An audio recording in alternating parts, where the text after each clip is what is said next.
So it seems everywhere I go, everybody has seen the show on Netflix. Nobody wants this. Family, friends, members, non-Jewish neighbors, raise your hand if you've seen the show. All right. And now raise your hand if you have an opinion about the show.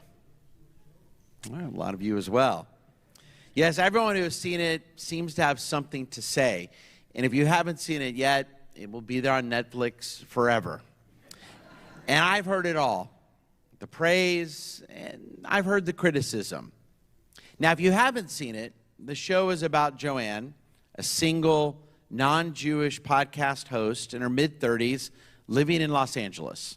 She begins a relationship with Noah, a charming, very good-looking LA guy who happens to be a rabbi. It's a light, fun Netflix romance comedy which debuted in September. And for many weeks, it was the highest ranked show on the popular streaming platform. Many viewers, Jews and non-Jews, millions of people, said they enjoyed seeing both the actress Kristen Bell with actor Adam Brody. And I have to say, it was great to see Adam Brody portrayed as a hot rabbi. It's not often we rabbis get called hot.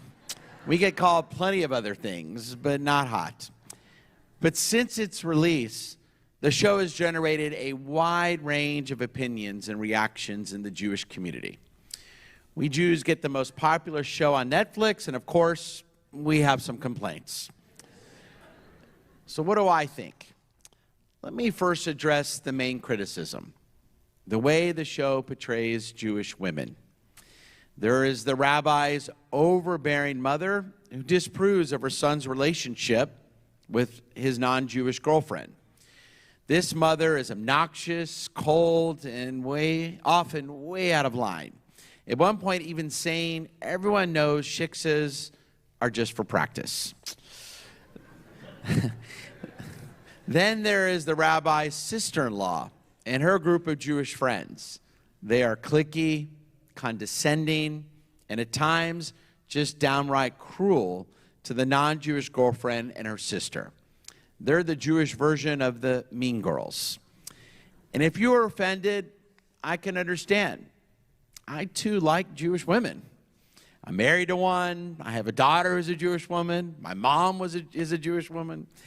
I can understand. And I too don't like the way it portrayed Jewish women. And I was struggling with this until a few weeks ago when I heard a podcast by Jonah Platt. Yes, the brother of Ben Platt. And he just started about a month ago, a great weekly podcast that I highly recommend. And during his podcast, he interviewed Jackie Tan. She's the Jewish actress who played the rabbi's sister-in-law, Esther, the most spiteful and ruthless Jewish woman on the show. And now while it's clear this actress hopes to attract more viewers to the show, she also presented some compelling points that made me feel better about the way Jewish women are portrayed in the show. So let me share those with you, because maybe it will make you feel better as well. One, she made the observation that every good story has three elements. Right? We all know this. Every story has a hero, and then what the hero wants or needs to do, and then an obstacle that hero must overcome to achieve his or her goal. In the show, the hero is the rabbi. In his goal, he wants to have his non-Jewish girlfriend convert so he can marry her. But his obstacle, every single member of his Jewish family and friends are the obstacle he must overcome. They, of course, want him to marry his Jewish girlfriend. If they were fine with him marrying his non-Jewish girlfriend, it wouldn't be much of a show, would it? They all get around, we'd say, great, l'chaim, she converted, and you would never even heard of the show before. There'd be no conflict. Every show needs at least one antagonist. Yes, every single Jewish woman in the show is a villain. But being a comedy, the show naturally portrays them in a fun, exaggerated, lighthearted way. And of course, a little bit over the top. For example, let's go back to that mother-in-law. She's about as bad as it gets. And I wouldn't wish her as a mother-in-law on my worst enemy. But of course, a typical Jewish mother doesn't want her son to marry outside the tribe. I know a lot of Jewish moms who would be that way. And we as modern-day Jews, yes, we do welcome interfaith couples with open arms into our congregation. And that's very important. And thank God we do. But of course, we still emphasize to our young that we want them to marry Jews.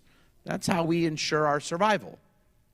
And not only is that a Jewish mom thing, try pointing to a culture where the mom doesn't want their child to end up with someone from their culture. That's universal. And that's who the Jewish mother, in many ways, represents in the show. The sister-in-law and her friends, they're also obnoxious and way overprotective of their husbands. But they're also the popular girls in the show, the cool girls. And the non-Jewish girlfriend wants to be just like them. It's the perfect setup for a good comedy and many of the best scenes of the entire series. Now, one that at times can all make us cringe, but there are so many positives to the show that maybe you agree with me as well. For example, there hasn't been a show like Nobody Wants This in a while. A show about contemporary people being average, everyday people. And those people happen to be Jewish. And one of my favorite moments is in episode 2, when the non-Jewish girls point out that the very good-looking rabbi doesn't look so Jewish. But the rabbi responds perfectly. The rabbi says, he asks them, so what should being Jewish look like? Should my nose be bigger? Should my hair be curlier? I like that he's not only able to voice these questions, but he's also making light of it. He emphasizes the important idea that there is no single way to look Jewish. Jewish identity cannot be defined by one appearance, especially in our day and age. We know that there are Sephardic Jews, Black Jews, Hispanic Jews, thank God, Jews of all different kinds. And now, in a compelling and entertaining way, the rabbi on the show is pointing out this to millions of viewers, people who may not have known this before. And with the increase in anti-Semites claiming that we all look alike, what a great way to teach a lot of people the truth.